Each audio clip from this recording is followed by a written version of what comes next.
You know the feeling. A conversation suddenly slows, every word stretching like taffy, as if the people around you are reading from a script you've already seen. Or time itself warps seconds, expand into minutes, and you're left wondering whether reality has just slipped out of sync. Maybe you've brushed it off as imagination, the brain playing tricks, but deep down, something in you suspects it's more than that. What if those strange pauses, those flickers of déjà vu, aren't accidents at all? What if they are signals, signs that your perception is widening, that a deeper key inside you has just turned? In moments like these, your quantum jump key is not sleeping, it's already active, tugging you toward a broader awareness of reality than you've ever known. And that is what this journey is about. In the next few minutes, we'll move beyond superstition or vague wonder. We'll explore what modern science has uncovered about your brain, your heart, and the very fabric of consciousness, and we'll place it side by side with ancient teachings that hinted at the same truths long before neuroscience had a name. Because once you see the pattern, once you understand what these experiences mean, you may realize they're not glitches in reality at all. They are the invitation to step into a new one. Have you ever wondered why, in rare moments, the world seems to open up and reveal more than it usually does? Most of the time, your brain acts like a strict gatekeeper. Out of the millions of bits of information rushing toward you every second, the flicker of lights, the subtle changes in tone, the tiny shifts in body language, you consciously notice only a tiny fraction. Neuroscientists estimate the number is less than 1%. The rest gets filtered out, so you can focus on what seems most important for survival. That filtering keeps life manageable, but it also blinds us to a much wider reality. Every so often, though, the filter thins. Maybe it happens in the middle of a crisis, or during an intense creative breakthrough, or even in the stillness of deep meditation. Suddenly, the background noise isn't noise anymore. Patterns leap into view. Random events connect like puzzle pieces. Déjà vu feels like more than a glitch. In these moments, you are not just seeing more, you are processing more. The doors of perception that normally stay shut have opened a crack, and your consciousness steps through. This is where modern science begins to catch up with what mystics have whispered about for centuries. Researchers at the HeartMath Institute discovered something astonishing when they measured the human heart. It isn't only a pump, it generates a measurable electromagnetic field that extends several feet beyond your body. And here's the remarkable part. When a person enters a state of calm, appreciation, or gratitude, that field doesn't just grow stronger, it becomes more coherent, more orderly, almost as if the heart is broadcasting a clear radio signal into the space around it. Think about that for a moment. You walk into a room, and without speaking a word, you are emitting an electromagnetic signature that other people's nervous systems are unconsciously tuning into. You are not just existing in space, you are influencing it. That realization alone is enough to give pause, but the evidence doesn't stop there. At Princeton University, for nearly 3 decades, scientists ran experiments using machines called random number generators. These devices are designed to produce sequences of numbers with no pattern, pure chaos, in digital form. Yet, when groups of people entered states of focused awareness or emotional intensity, those machines started to deviate from randomness. The patterns weren't massive, but they were statistically undeniable. Against odds of millions to 1, human consciousness appeared to lean on the dice of reality itself. What does that mean? It suggests your awareness is not merely a spectator sport. It participates in shaping the field of possibilities around you. You are not only noticing reality, you are part of its creation. This idea might sound mystical, but the science points to something measurable: coherence. Picture your brain as a massive orchestra with billions of musicians. In ordinary life, each section plays its own tune. The prefrontal cortex handling decisions, the limbic system drumming out emotion, the temporal lobes carrying memory. Most of the time, they are loosely coordinated at best, but in moments of expanded awareness, those scattered sections begin to synchronize. Electrical rhythms line up, the whole orchestra begins to play together. Neuroscientists call this neural coherence. You experience it as sudden clarity, the feeling that everything makes sense, that solutions arrive effortlessly, that you are in flow with something larger than yourself. When you put all of this together, the brain's shifting filters the heart's electromagnetic field, the subtle influence of consciousness on so-called random systems, a picture begins to emerge. Your mind and body are not isolated machines, sealed off from the world. They are part of a larger system of frequencies and fields, constantly exchanging information with the environment and with other people. Expanded awareness isn't a fantasy. It is a natural capacity that shows itself when the normal filters step aside and coherence takes over. And perhaps the most astonishing part is this: coherence is not rare. It can be cultivated. Gratitude, focused breathing, intentional presence, all of these practices strengthen the signal your heart and brain broadcast. In other words, the more you align internally, the more vividly reality responds externally. This is the science of consciousness frequency shifts. It is both humbling and exhilarating because it suggests that every moment of coherence you create within yourself ripples outward into the invisible fabric of the world. You are not just surviving here. You are participating in the ongoing composition of reality itself. Have you ever noticed how, in the middle of an accident or a sudden scare, the world seems to slow down? You see every detail with almost painful clarity, the way light bends through glass, the twitch in someone's expression, the smallest sounds amplified. Neuroscientist David Eagleman studied this phenomenon and found something remarkable. People aren't simply remembering emergencies as if they lasted longer. Their brains are literally processing more information per second, so their perception of time stretches. It feels as if the universe has hit the slow motion button, but really, your consciousness has stepped into a higher gear. This bending of time isn't reserved for moments of danger. Meditation shows us another doorway into the same altered state.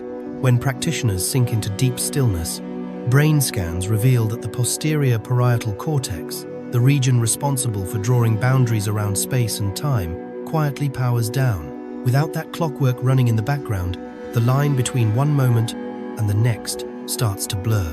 Minutes can feel eternal, or hours can pass as if they never happened at all. The rigid grid of time dissolves, and you find yourself floating in something far more fluid. Then there is the state psychologists call flow, the sweet spot where challenge and skill balance perfectly. A painter lost in color, a programmer writing code without pause. In these moments, self-consciousness fades, and with it, the constant monitoring of the clock, the prefrontal cortex, usually busy with commentary and judgment, goes quiet. Time disappears, not because it has stopped, but because your brain has shifted resources away from measuring it. You become absorbed in the richness of now, so much so that hours later you look up and wonder where the day went. All of this can sound mystical, even unnerving, as if reality itself is slipping away. But the science shows that time distortion is not a hallucination. It's your brain reorganizing itself under certain conditions. When more information is being processed, time feels slower. When attention is broadened and judgment relaxes, time can stretch into expansiveness. When focus narrows and self-monitoring fades, time can vanish altogether. These aren't tricks. They're built-in capacities of the human nervous system, and you don't have to wait for a car crash or a mountaintop meditation retreat to experience it. There's a simple exercise you can try the next time you feel overwhelmed or rushed. Take 3 deep breaths and expand your peripheral vision. Instead of staring straight ahead, soften your gaze and notice the edges of the room, the space above you, the subtle sounds behind you. Feel your feet on the ground, the air on your skin. In less than a minute, your brain shifts into a broader attention pattern. The frantic ticking of internal time relaxes, and suddenly, you have more space to think, more room to respond.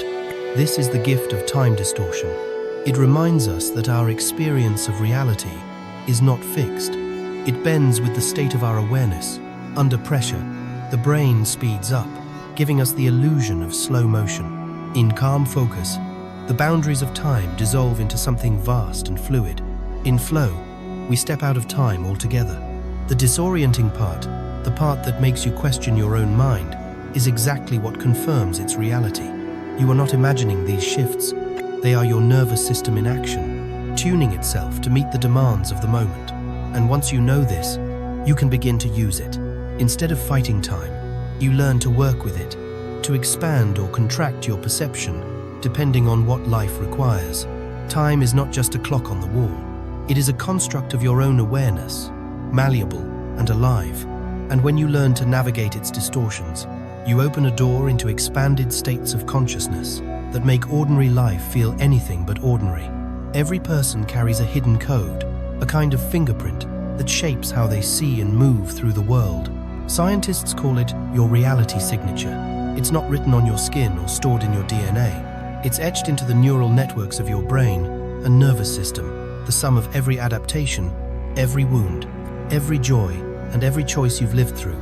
It is the way your consciousness filters, organizes, and responds to reality. Think about two people walking into the same crowded room.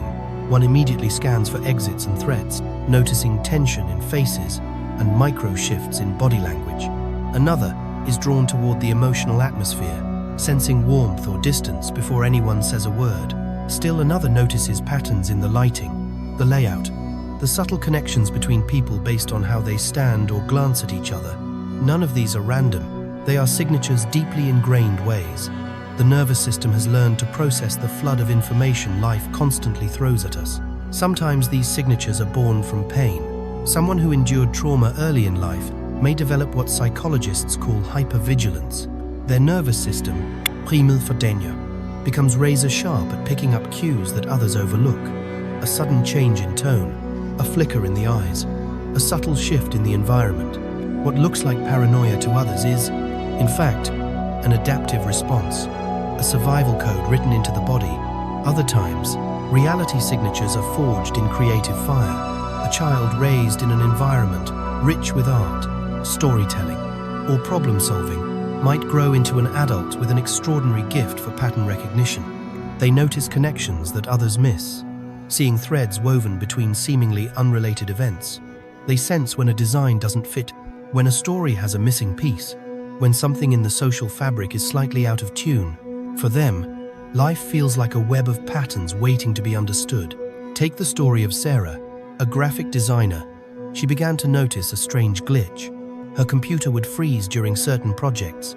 At first, she blamed bad software or failing hardware, but as she paid closer attention, a pattern revealed itself.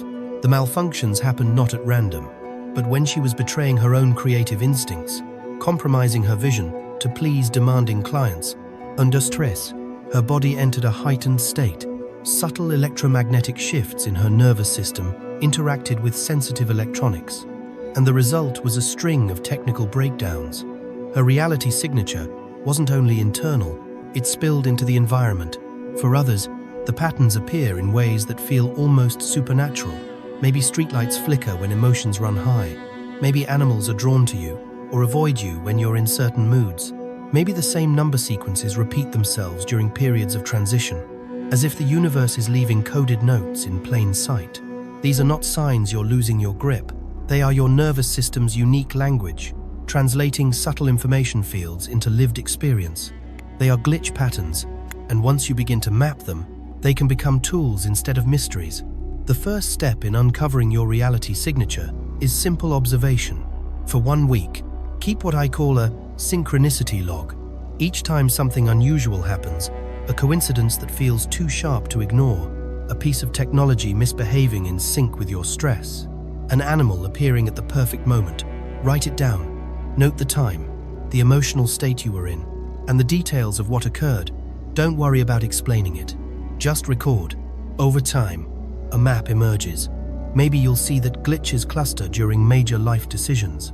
Maybe you'll notice that certain environments amplify your intuition. Maybe your dreams feed you insights more reliably than your waking mind. This map is not about predicting the future or labeling yourself as special. It's about recognizing the personal code your nervous system uses to interpret reality. Self-discovery is rarely about finding something brand new. More often, it's about finally seeing what has been operating all along. Your reality signature has been shaping your life in silence, guiding your choices, pulling your attention, even interfering with your electronics without you realizing it. Once you begin to decode it, you move from unconscious reaction to conscious navigation, and that changes everything, because when you know your signature, you stop fighting against the grain of your own perception. You learn which environments support your best self and which ones drain you. You understand why some decisions feel impossible through logic alone, but become clear when you listen to your gut. You gain a language for your glitches, a map for your synchronicities, and a deeper respect for the strange, intricate ways your nervous system is in conversation with the world. Your reality signature is not a limitation. It is a compass, and the more clearly you learn to read it, the more skillfully you can walk through the unfolding landscape of your life. Picture yourself sitting quietly in a cafe, unaware that your body is broadcasting signals that ripple far beyond your skin. Most of us grow up thinking of the heart as nothing more than a pump, a mechanical organ pushing blood through the body. But research over the last few decades has revealed something staggering. Your heart is also an electrical generator, producing a magnetic field measurable several feet outside your body. And that field isn't static. It shifts with every emotion you feel. The HeartMath Institute discovered that when two people sit close together, their heart rhythms can actually synchronize. It doesn't require eye contact or words. When one person moves into a state of calm appreciation or gratitude, the coherence of their heart field becomes so steady that the other person's nervous system begins to follow suit. Think about the last time you were near someone who radiated peace. Without even realizing it, your own breathing slowed, your muscles relaxed, and your thoughts softened. That wasn't just empathy, it was physiology, your body responding to the electromagnetic field around you. The opposite is true as well. Anger, resentment, and fear broadcast incoherent signals that ripple outward and land in the nervous systems of everyone within reach. We've all walked into a room that felt tense before anyone spoke. Science suggests that feeling isn't mystical. It's your body reading the electromagnetic discord produced by others. This realization carries a weight of responsibility. Every state you cultivate inside yourself becomes part of the invisible atmosphere you share with the world. On a larger scale, researchers have studied what happens when groups of people enter coherent states together. In multiple experiments across different cities, collective meditation correlated with measurable decreases in crime rates, emergency room visits, and even traffic accidents. Statisticians argued over the odds, but the data lined up again and again. When human beings generate coherence in unison, the environment around them responds. It is as if the electromagnetic field produced by many hearts at once bends probabilities toward harmony. So where does that leave you? It leaves you as part of a web, whether you recognize it or not. The thoughts you nurture, the emotions you allow to dominate your inner space, don't enter your skin. They radiate into the shared field we all inhabit. This isn't meant to burden you with guilt, but to awaken a sense of agency. You are already participating in the collective atmosphere. The only question is, what are you broadcasting? The empowering news is that coherence can be cultivated with surprising speed. One of the simplest practices is called heart-focused breathing. Close your eyes. Place your attention on the center of your chest. Imagine that each inhale and exhale is flowing directly through your heart. As you breathe slowly and evenly, bring to mind something or someone you genuinely appreciate. It doesn't have to be dramatic, a pet, a memory, a friend's kindness will do. Within a few minutes, your heart rhythm shifts into coherence, and your electromagnetic field stabilizes. HeartMath studies suggest that 3 minutes of this practice can set up a pattern that lasts for 6 hours. Now imagine thousands of people, scattered across the globe, practicing this at the same time. The ripple effects compound, our invisible web tightens in coherence, and the world itself begins to reflect it. That is not just a poetic image, it is a measurable possibility. When you understand the science of the heart's field, you realize that personal growth and collective well-being are not separate projects. They are threads of the same tapestry. By choosing coherence, you are not only reshaping your inner life, you are also contributing to a shared field that extends into homes, cities, and nations. That realization is humbling. It is also profoundly empowering. The next time you catch yourself spiraling in frustration, remember that you are broadcasting more than words or body language. You are shaping the invisible field we all share. And in that field, your coherence or lack of it matters more than you've been taught to believe. Every second of your life, your senses bombard your brain with data light, sound, touch, smell, balance. Neuroscientists estimate that nearly 11 million bits of information pour into your nervous system every second. Yet, out of all that chaos, your conscious mind manages to handle only about 40 bits. That means almost everything you experience never reaches the surface of awareness. Your brain is a supercomputer, but most of its work remains hidden behind the curtain. When coherence arises, when the brain's rhythms line up, when your heart and nervous system settle into a steady pattern, that curtain lifts just a little. Suddenly you notice things you usually miss. The subtle flicker in someone's eyes before they speak, the faint tremor in their voice, the way events line up in a pattern that feels too sharp to be coincidence. What once seemed like background noise becomes a meaningful signal. This is where synchronicity enters the story. The term was popularized by Carl Jung, but modern research has taken it into the lab. Dean Radin and his colleagues ran experiments with random number generators, machines designed to spit out patterns without any design at all. Yet, when groups of people focused their attention or experienced heightened emotional states, the machines shifted ever so slightly away from randomness. It was as if the collective mind pressed against the odds, nudging chaos toward coherence. For the people in the room, the result often showed up as strange alignments in their personal lives.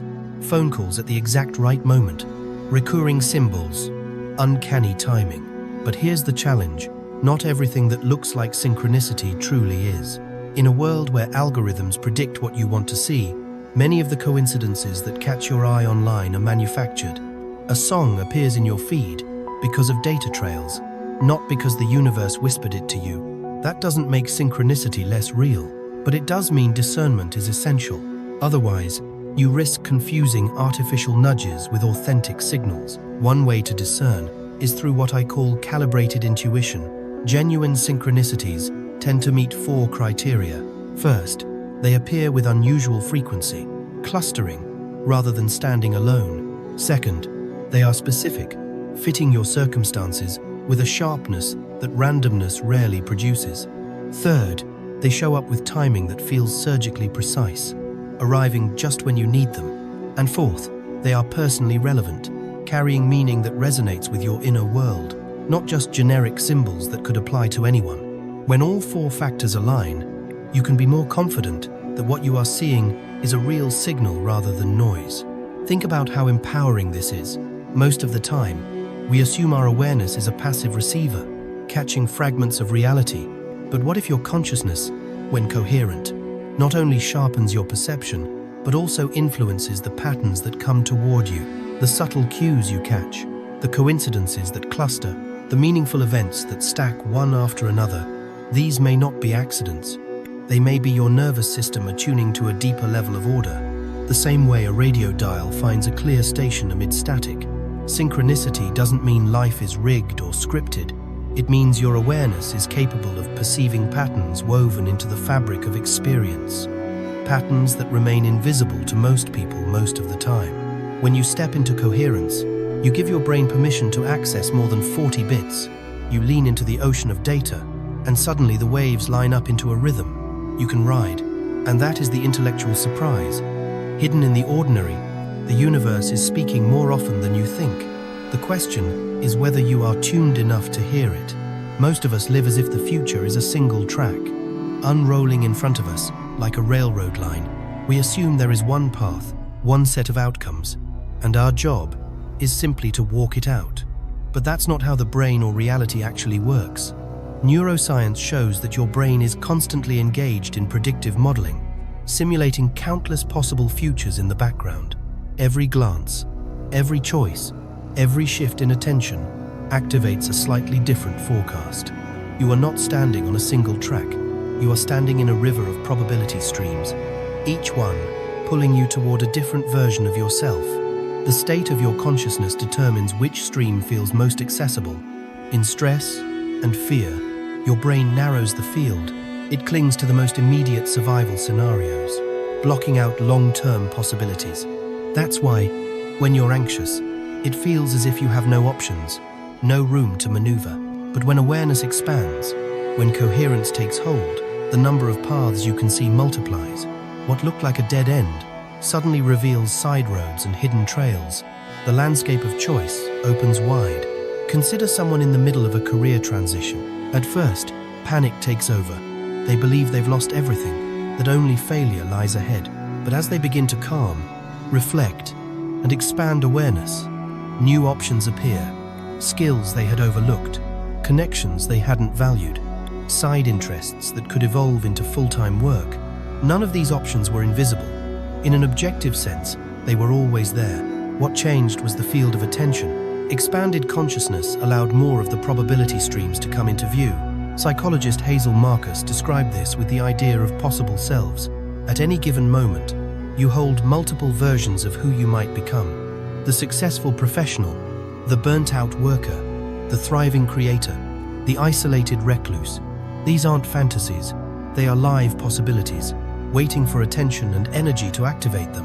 Which self you step into depends less on fate and more on where your awareness is anchored.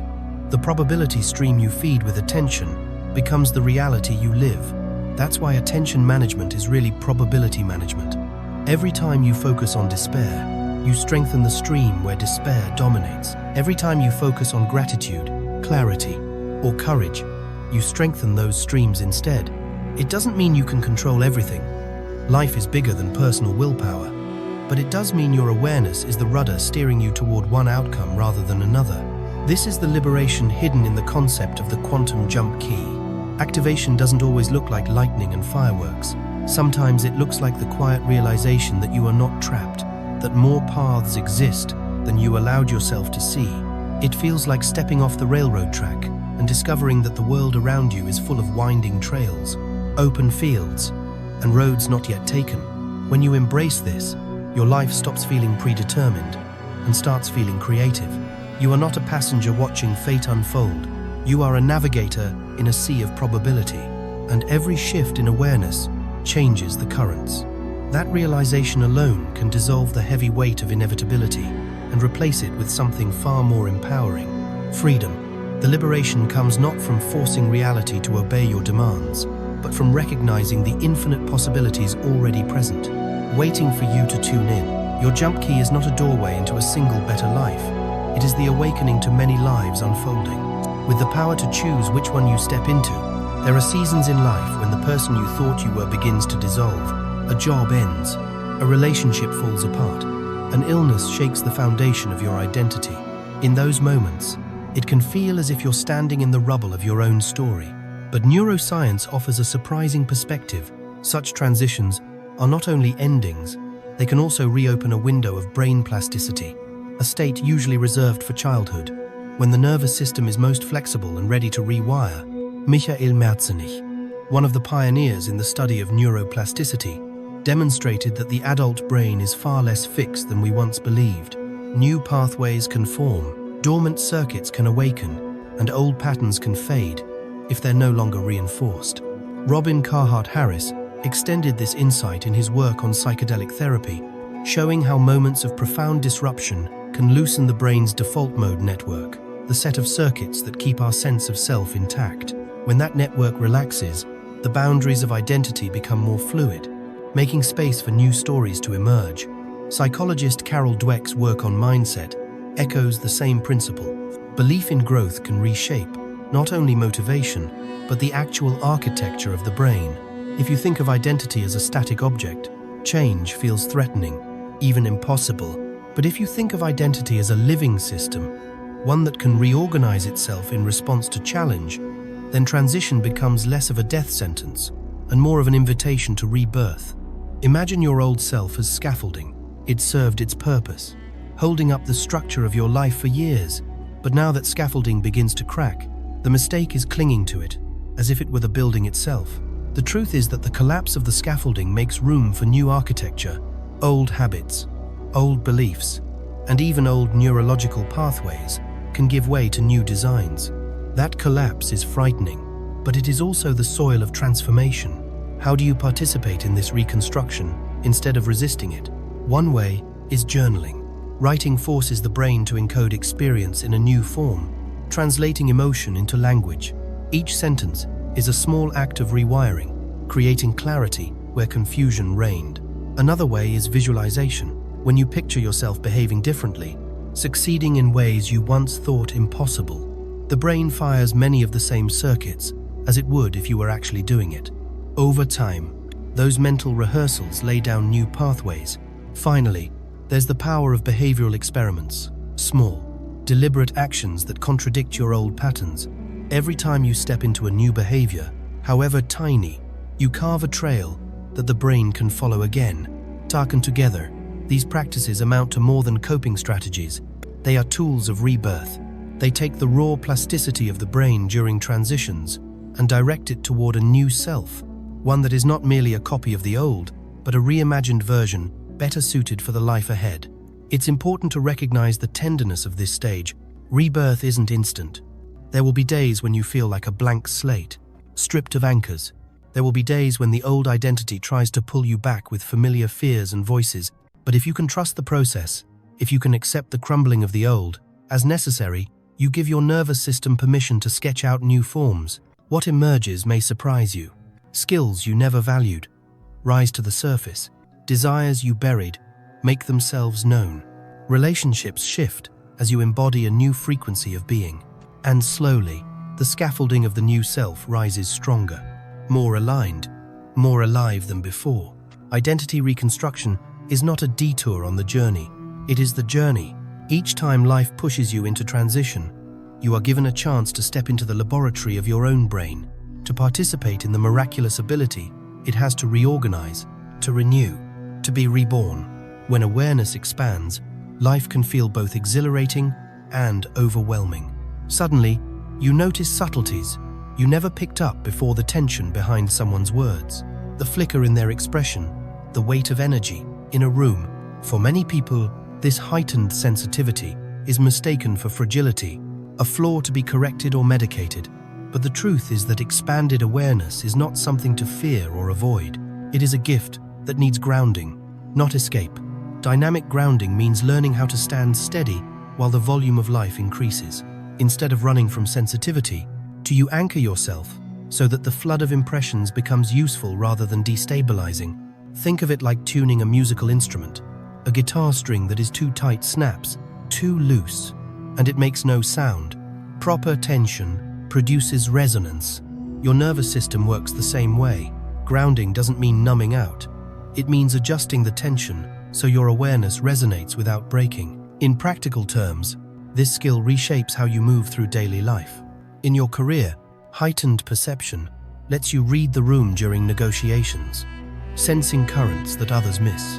In relationships, it allows you to catch unspoken needs, to respond before conflicts escalate. In creative work, it opens access to associations and insights that spark innovation. These advantages are profound, but only if you stay grounded. Without grounding, sensitivity slides into burnout, social withdrawal, or paralysis. One of the greatest traps for people entering this phase is the urge to control outcomes. When you first realize how connected everything feels, it's tempting to think you can bend reality to your will, that synchronicity will deliver whatever you demand. But coherence doesn't work like that. The moment you grip too tightly, your awareness narrows again, and the flow collapses.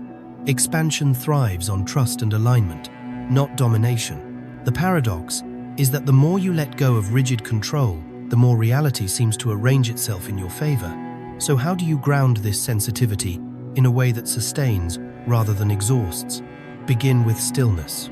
A few minutes each day spent in quiet, breathing slowly, allowing your body to settle, creates a baseline your nervous system can return to. From that baseline, notice energy shifts as they happen. When you feel your body tighten in a conversation, or your chest expand during gratitude, simply naming those shifts anchors them in awareness instead of letting them sweep you away. And finally, practice service. Doing something tangible for someone else, no matter how small, channels heightened awareness into action. It reminds you that your expanded state is not only for personal insight, but for collective benefit. Communication matters here, too. When you try to explain your experiences to others, resist the temptation to hide behind mystical jargon. Talking about frequency upgrades or vibrational portals may resonate with some, but for most people, it sounds alienating. Instead, speak in terms of results. I've been calmer under pressure. My decisions feel clearer. I'm more present in conversations. These are the translations that bridge your inner world with theirs, making your awareness practical rather than esoteric. Navigating enhanced awareness is less about mastering exotic techniques and more about cultivating steady practices that keep you rooted while you expand. Stillness, observation, service, clear communication. Together, they form a compass for this new terrain. The confidence you gain is not the brittle kind that shatters under stress. It is grounded confidence, the quiet assurance that you can meet life's intensity without losing your center. With that foundation, your expanded awareness becomes not a burden, but a source of strength, clarity, and contribution. Every transformation begins in the silence of one life. A single person learns to breathe differently, to see the world through a wider lens, to act from clarity instead of fear. On the surface, it looks private, almost invisible, but what science and history both reveal is that no awakening stays private for long. The changes inside you ripple outward, carried through your words, your choices, and even the electromagnetic field of your heart, until they touch lives you may never meet. Sociologists studying networks call this the 3-degree effect. Your moods, your habits, even your health choices influence not only your friends, but your friends' friends, and even their friends beyond that. In spiritual language, it is the morphic field, the invisible resonance that binds communities together. In psychological terms, it is social contagion. Whatever the name, the principle is the same. When one person shifts, the field around them shifts too. This is why expanded awareness carries such profound responsibility. When you cultivate coherence inside yourself, you are not only improving your own well-being, you are strengthening the shared field that others rely on. Your patience in a tense meeting ripples into calmer decisions for a whole team. Your compassion in a heated argument can de-escalate conflict, not just for you, but for everyone involved.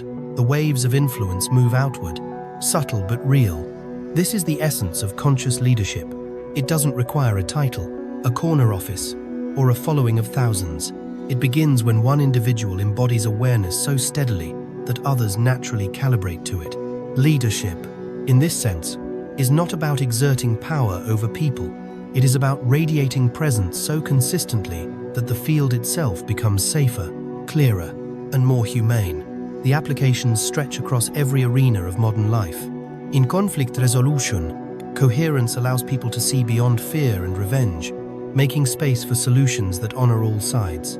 In the realm of climate and ecology, expanded awareness reframes the planet, not as a resource to exploit, but as a living system we belong to. In technology, awareness shifts innovation away from endless distraction and toward tools that genuinely serve human connection. In each case, the leap forward doesn't come from laws or algorithms alone. It begins with individuals anchoring coherence in their daily lives. Imagine what happens when communities choose to practice collective coherence. Groups meditating together, neighborhoods practicing gratitude, organizations committing to conscious decision-making. The data already hints at what unfolds. Crime rates drop, health outcomes improve, collaboration flourishes. These aren't abstract ideals. They are measurable effects of alignment on a collective scale. This is where the journey of awakening widens into something transcendent. Your expanded awareness is not only for personal clarity or private peace, it is a contribution to humanity's next leap, a thread in the fabric of evolution itself. Each choice you make to live with coherence strengthens the probability that our shared future bends toward compassion, creativity, and resilience. When you see yourself as part of this larger movement, the small practices of daily life, breathing, grounding, noticing synchronicity, choosing patience, take on a sacred weight. They are no longer just about you. They are your offering to the collective field. And this is the inspiration at the heart of it. You do not have to wait for governments, corporations, or world leaders to fix what feels broken. The leap begins with individuals. It begins with you. When one life awakens, the field changes. When many awaken, the world transforms. Every era of change begins with individuals who decide to live differently. The leap we are facing now is not about technology alone, nor politics, nor economics. It is about awareness, about ordinary people learning to expand perception, steady their coherence, and act from clarity instead of fear. When you choose that path, you are not just improving your private life, you are contributing to the evolution of humanity itself. The signs you've noticed, the strange slowdowns in time, the synchronicities, The heightened sensitivity are not random quirks. They are signals that your quantum jump key has already activated. The invitation is here, right now, asking you to participate consciously in the unfolding of a greater story.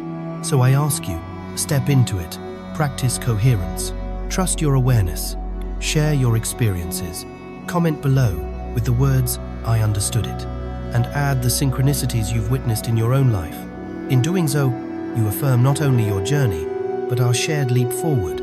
This is your role in humanity's next chapter, and together, with each awakened step, we begin to shape a future worthy of hope.